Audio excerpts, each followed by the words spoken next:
우리는 지난번 이 몇 주간의 시간을 통해서요, 요한복음 6장에 있었던 오병이어 사건을 같이 나누고 있었습니다. 결핍이 많았던 우리 무리들의 이야기부터, 그리고 그 위기를 보면서 계산기를 두드리고 있었던 제자들의 모습, 그리고 그 제자들을 향해 내가 생명의 떡이다 라고 소개하셨던 그 예수님의 말씀까지 쭉 이어봤는데요. 오늘은 이제 이 오병이어 사건의 마지막 부분인 이 14절과 15절을 같이 읽었는데, 오병이어라는 이 놀라운 기적을 경험하고 나서 무리들이 어떻게 반응했는지를 소개하고 있습니다. 우리 본문의 말씀을 우리 한 번 더 같이 읽어보겠습니다. 그 사람들이 예수께서 행하신 이 표적을 보고 말하되 이는 참으로 세상에 오실 그 선지자라 하더라. 그러므로 예수께서 그들이 와서 자기를 억지로 붙들어 임금으로 삼으려는 줄 아시고 다시 혼자 산으로 떠나 가시니라. 아멘. 오병이어를 경험한 무리들은 어떻게 반응을 하죠? 예수님을 뭐로 만들고 싶어 합니까? 왕으로 세우고 싶어 합니다. 세속적인 관점으로 볼 때 이것은 예수님 앞에 더할 나위 없는 기회였습니다. 엄청난 기적을 일으켰죠. 수많은 사람들의 인심이 다 예수님께로 몰려왔습니다. 왕이 되기 위해 오신, 내가 왕이다라고 선포하시는 그 예수님의 입장에서 볼 때 지금은 아주 절호의 찬스를 맞이했던 겁니다. 그런데 말씀을 보니까 예수님께서는 어떻게 하시죠? 그 자리를 떠나 혼자 산으로 가셨다라고 기록을 하고 있습니다. 예수님은 대체 왜 그렇게 행동하셨을까? 우리 요한복음 6장 26절인데요. 또 같이 읽어보겠습니다. 내가 진실로 진실로 너희에게 이르노니 너희가 나를 찾는 것은 표적을 본 까닭이 아니요 떡을 먹고 배부른 까닭이로다. 무리들은 예수님을 향해서 이렇게 얘기했습니다. 이는 참으로 오실 그 선지자다. 이 말은 사실 틀린 말이 아니었습니다. 많은 조상들을 통해서 허락하셨던 하나님의 약속, 이 구약 성경 안에서 앞으로 너희를 구원할 구원자를 보내주겠다라고 하나님은 약속하고 계셨거든요. 그러니까 이들의 고백은 그 구원자에 대한, 메시아에 대한 기대감이 가득했던 표현이었습니다. 그런데 문제가 있다면 메시아가 누구인가라는 부분에 집중하는 것이 아니라 그 메시아를 통해서 나는 어떤 콩고물을 얻어낼까에 더 관심이 있었다는 게 문제였습니다. 그러니까 그분에게 관심을 둬야 하는 건데 그분을 통해서 내가 얻게 될 유익과 혜택이 무엇인지에 더 많은 관심을 쏟았다는 겁니다. 그럴 수밖에 없는 게 아무것도 없던 빈들에서 수만 명의 사람들이 배부름을 경험했습니다. 내가 상상하고 기대했던 것보다 훨씬 놀라운 기적을 그들은 몸소 체험을 했던 겁니다. 그런 경험과 체험들 안에서 그들은 어떻게 생각했을까요? 아, 이분이 나의 왕이 되시면 나는 더 이상 굶주릴 일이 없겠다. 야, 저분이 우리의 왕이 된다면 야, 이제 내 삶은 탄탄대로가 되겠다. 야, 저분이 우리의 왕이 된다면 이 지긋지긋한 로마의 압제로부터 우리는 해방되겠다. 근데 사실 우리도 내심 그런 기대를 가지고 있긴 합니다. 이왕이면 예수님 믿으니까 우리 인생은 좀 어때야 돼요? 잘 풀리면 좋겠죠. 이왕이면 예수님 안에 있으니까 내 어떤 사업에 번영이 있었으면 좋겠고, 이왕이면 프로젝트도 잘 됐으면 좋겠고, 성적도 잘 얻었으면 좋겠고, 사람들과의 관계도 좋았으면 좋겠습니다. 이왕이면 예수님 안에 있으니까, 예수님을 믿으니까, 그분을 따르고 있으니까.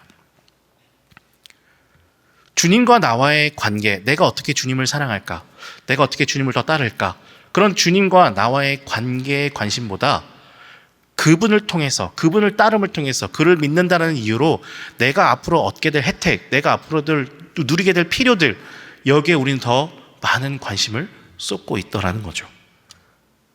무리들이 원했던 왕, 그리고 오늘 우리들이 원하고 있는 왕은 계속해서 떡을 공급해주고 우리의 문제를 해결해주고 나를 편안의 자리에 나아갈 수 있도록 만들어주는 왕인 것 같습니다. 오병이어는 표적이라고 했죠. 예수께서 생명이시고 그분을 믿음으로 영생을 누리게 하기 위해 이 일을 행하신 것이었습니다. 그런데 그 표적을 보는 게 아니라 오병이어라는 기적 자체에 모든 시선과 관심을 두고 땅의 차원에 내 마음과 생각이 머물고 있더라는 거예요. 나의 현실적인 필요와 대안을 공급해 줄 공급자. 그런 마음으로 이들은 이렇게 했습니다. 6장 15절을 한번 또 읽어볼까요? 억지로 붙들어 임금으로 삼으려는 줄 아시고. 억지로라고 했습니다. 억지로. 왕을 세우고자 했습니다. 그런데요, 이 왕을 세움에 있어서 왕에 대한 건의에 대해 순복함, 순종함, 복종하려는 자세가 어디에도 보이지 않습니다. 예수가 왕이 되신다면 나는 뭐가 되는 거예요? 뭐 신하가 되든지 백성이 되든지 종이 되든지 어쨌든 수직적인 관계가 만들어지는 거잖아요. 그분이 왕이 되시면 우리는 종이 되는 겁니다. 주종의 관계 속에서 주도권은 누구에게 있죠? 왕에게 있는 겁니다. 그런데 지금 누가 주도권 잡겠다는 거예요? 종인 내가 잡겠다는 겁니다. 주도권 양보 안 하겠다는 거예요. 우리가 당신을 왕으로 만들어줄 테니, 우리가 당신의 권위를 세워줄 테니까 나를 좀 배부르게 해주십시오. 우리가 당신의 체면을 세워줄 테니까 나에게 만족을 달라. 이 암묵적인 메시지가 억지로라는 이 표현 안에 담겨져 있었다는 거예요. 이것은 우리를 다스려줄 왕을 기다리는 게 아니라, 그 왕을 세우고자 함이 아니라 왕이 가지고 있는 능력을 이용하겠다는 뜻인 겁니다. 우리 앞서서 오병이어를 통해서 계속 이 내용을 다루고 있었어요. 우리의 마음, 우리의 생각, 우리 기대는, 내 안에 있는 자기중심성, 나의 이기심은 하나님을 자꾸만 이용하려고 한다. 이거 계속 얘기하고 있었습니다. 앞선 빈들이라는 큰 위기에서 제자들은 어떻게 행동을 했죠? 빌립은 200데나리온을 계산했고요. 안드레는 인간적인 이 자원의 한계를 바라보았습니다. 그리고 낙심했죠. 그런데 그런 행동들을, 이런 계산의 밑바닥에는 무엇이 있었죠? 내가 모든 것을 컨트롤하겠다, 내가 모든 것을 좌지우지하겠다라는 그 통제권의 우상이 그 이면에 있었다는 것을 우리는 또 살펴보았었습니다. 내 계산, 내 예측, 내 판단, 내가 마련해 놓은 이 모든 기준 안에서 다 이루어진다면 내가 안심할 거다. 그게 통제권의 우상이었던 거예요. 그런데 한 걸음 더 나아갑니다. 그냥 단순히 내 삶을 통제하고 내가 생각하는 기준대로 나아가는 정도가 아니라 이제는 그들의 왕까지, 그들이 세울 왕까지 내 손바닥 위에 놓고 통제하겠다라고 말하는 것이에요. 사랑하는 여러분, 그런데 이들이 보여주고 있는 이런 행동과 모습들, 그 마음이 우리에게는 그렇게까지 낯설지만은 않은 것 같습니다. 우리도 하나님이 왕이 되기보다 내가 원하는 방식으로 움직여줄 왕이 되기를 원할 때가 얼마나 많습니까? 우리 기도할 때 하나님 조종하려고 많이 하잖아요. 하나님, 제가 이거 원하거든요. 그러니까 나한테 이거 주십시오. 하나님, 저한테 이 문제가 있어서 저렇게 해결해야 되겠는데 하나님 나를 이렇게 인도해 주십시오. 내가 하나님 믿잖아요. 그러니까 이거 보장해 주셔야죠. 마치 오늘 제목처럼 하나님, 떡 하나 주시면 저 주님 안 잡아먹을게요. 떡 하나 주시면 제가 주님께 순종해 볼게요. 떡 하나 주시면 제가 주님 믿어볼게요. 그렇게 고하고 있진 않을까요? 왕을 경배하며 왕의 다스림 앞에 순복하기보다 왕에게 나의 조건을 제시하고 그대로 응답해 주기를 강요하고 있진 않나 하는 겁니다. 왕의 뜻을 묻기보다 그 왕에게 내 뜻을 관철시키려고 우리는 부단히 애쓰더라라는 거죠. 왜 그럴까요? 이유는 단순합니다. 하나님을 모르기 때문입니다. 그리고 그 무지함이 바탕이 돼서 하나님을 신뢰하지 않기 때문입니다. 이게 우리 안에 있는 죄인의 본성이에요. 예수님은 왕이 되기를 거부한 게 아니셨습니다. 예수님은 이미 완전하신 왕이십니다. 세상 만물을 창조하시고 만물을 운행하시는 만왕의 왕이시고 만유의 주제이십니다. 그분은 이미 왕이셔요. 다만 백성들이 원하는 기대와 백성들이 말하는 조건에 부합하는 왕은 아니어야 하겠다라는 겁니다. 무리들은 예수님께 세속적인 왕관을 씌우고 승리를 자축하는 성대한 즉위식을 하고 싶어 했습니다. 그런데 하나님께서 예수님을 통해 준비하신 것은 가시관이었고 비참한 십자가에서의 처형식이었습니다. 무리들은 정치적인 해방과 자유를 원했지만 하나님은 죄로부터의 해방, 죄와 사망의 권세로부터의 완전한 자유를 예비하고 계셨습니다. 무리들은 육신의 배고픔을 해결해 줄 왕을 찾았죠. 그런데 하나님은 우리 안에 있는 영원한 갈증의 문제, 이 죽음의 문제를 해결할 왕을 이 땅에 보내셨습니다. 하나님 아버지의 뜻, 그 하나님 아버지께서 준비하신 이 길을 예수님은 아셨기 때문에 세상이 말하는 그 길을 따라갈 수 없었던 겁니다. 무리들이 요구하고 무리들이 기대했던 그 왕이 되는 순간 십자가의 길을 걸어가실 수가 없기 때문입니다. 우리도 마찬가지요. 오늘 우리가 원하는 왕, 지금 내가 겪어가고 있는 문제를 빨리 해결해 줄 왕입니다. 그런데 하나님께서 보내주시는 왕은 죄의 문제를 근본적으로 해결해 주시는 왕이십니다. 우리가 기대하는 왕, 내 소원과 만족을 채워줄 그런 왕입니다. 하지만 하나님께서 보내주시는 왕은 내 인생을 다스리심으로 참된 샬롬을 누리게 하실 왕이십니다. 우리가 원하는 왕, 나를 세상의 중심에 놓고 내가 주인공이 될 수 있도록 만들어주는 그런 왕을 우리는 기대합니다. 그러나 하나님께서 보내시는 왕은 세상으로부터 우리를 구별하셔서 변화된 삶을 살아가도록 만드시는 왕이십니다. 우리가 세우는 왕, 박수치고 우리의 인정을 통해서 저분이 우리의 왕입니다라고 외칠 수 있지만 하나님께서 보내신 왕은 하나님의 영원한 언약 안에서 십자가를 통해 세워진 왕이십니다. 우리는 떡을 원합니다. 세상에서 나를 배부르게 할 것을 찾습니다. 그런데 세상은 그 떡을 얻으려면 내 생명을 갉아내려고 합니다. 생명을 내놓으라고 해요. 그렇지만 예수님은 우리에게 떡을 주기 위해서 친히 자신의 생명을 내주셨습니다.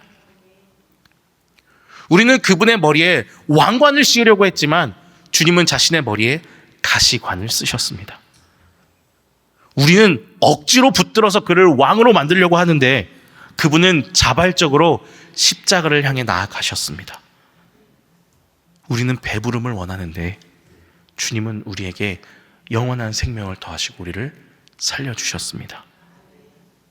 우리를 억압하고 착취하는, 강압하는 세상의 권세자가 아니라 영원한 생명 안에 참된 자유를 누리는 은혜를 허락해 주시는 왕이십니다.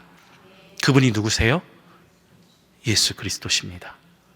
오병이어의 사건을 통해서 계속해서 자신을 선포하시는 참된 왕 예수 그리스도. 그분께 인생을 맡길 때 우리는 비로소 진정한 자유를 얻게 되는 것입니다. 내가 그 왕 앞에 서 있다면, 내가 그분을 나의 구주로 섬기고 믿음으로 고백한다면 이제 우리는 스스로에게 질문해야 하겠습니다. 나는 떡을 원하나요? 왕을 원하나요? 예수님이 내 문제를 해결해 주기를 원하십니까? 아니면 문제 안에서도 여전히 내 삶을 다스리시는, 나와 함께 하시는 주님을 원하십니까? 내가 운전대를 붙잡고 여전히 내 삶을 조종하기를 원하십니까? 아니면 이 세상 모든 것을 운행해 가시는 하나님 앞에 온전히 무릎 꿇고 그분께 나의 통제권을 내어드리는 믿음의 길을 걸어가시겠습니까? 여러분, 우리는 기억해야겠습니다. 떡을 얻으면 왕을 잃어버립니다. 그런데 왕을 선택하면 모든 것을 얻습니다. 한 번만 다시 할까요? 떡을 얻으면 왕을 잃어버리지만 왕을 선택하면 모든 것을 얻습니다. 저희 집에 꼬꼬미들이 있습니다. 조그만 애들이 있습니다. 7살, 5살 이제 두 돌 돼가는 친구들이 있는데요. 이 친구들한테 사탕하고 집문서 2개 딱 꺼내놓고 착 보여주는 거예요. 뭐 가질래? 라고 이렇게 딱 주면 애들은 뭐 가질까요? 그쵸? 우리 다 사탕 골랐던 사람들. 1초의 고민도 안 합니다. 사탕! 하고 가져갑니다. 근데 사탕하고 집문서 중에 뭐가 더 가치 있는 거예요? 이거 물어보나 마나죠. 집문서가 더 가치 있습니다. 훨씬 더 고가라는 거 알잖아요. 집문서 팔면 사탕 수백 개, 수천 개 살 수 있잖아요. 근데 아이는 그거 알아요, 몰라요? 모릅니다. 모르기 때문에 그냥 종이 쪼가리라고 생각하기 때문에 뭘 선택해요? 사탕을 선택해요. 근데 지금 그 사탕을 선택하고 있는 사람들이 누구라고요? 네, 오늘 우리들이지 않을까. 떡보다 더 위대한 분이 오늘 우리와 함께 하기를 원하시고 오늘 우리의 삶을 다스리시며 이끌어 가기를 원하시는 그 주님이 있는데, 세상 무엇과도 비교할 수 없는 가장 위대한 가치를 지니신 분이 오늘 우리와 함께 하기를 원하고 계시는데, 우리는 여전히 세상에 머물러 내 손에 쥐어질 그 사탕 하나만 바라보며 오더라는 겁니다. 여러분, 예수님 안에 있는 우리는요, 더 이상 세상에서 떡을 구걸하는 사람들 아닙니다. 앞서서 보았잖아요. 우리는 왕의 식탁에 초대받은 하나님의 식구들입니다. 아무런 자격도 없었는데 그분의 초대를 받고 주님이 주시는 만찬을 누리는 하나님의 가족이 된 겁니다. 이것을 위해서 지불해야 할 값 없습니다. 왜요? 예수님께서 이미 십자가를 통해 모든 값을 다 지불하셨거든요. 자기 목숨을 내어주심으로, 친히 모든 것을 다 갚아주심으로 우리에게 생명의 떡이 되어주셨거든요. 그렇기 때문에 우리는 떡을 요구하는 사람들이 아니라 이제는 그 왕을 경배하는 하나님의 사람들이신 겁니다. 오병이어를 통해서 주님은 계속 우리에게 가르쳐 주시는 겁니다. 우리 6장 51절 말씀을 한 번 더 읽어볼까요? 나는 하늘에서 내려온 살아있는 떡이니 사람이 이 떡을 먹으면 영생하리라. 내가 줄 떡은 곧 세상의 생명을 위한 내 살이니라. 아멘.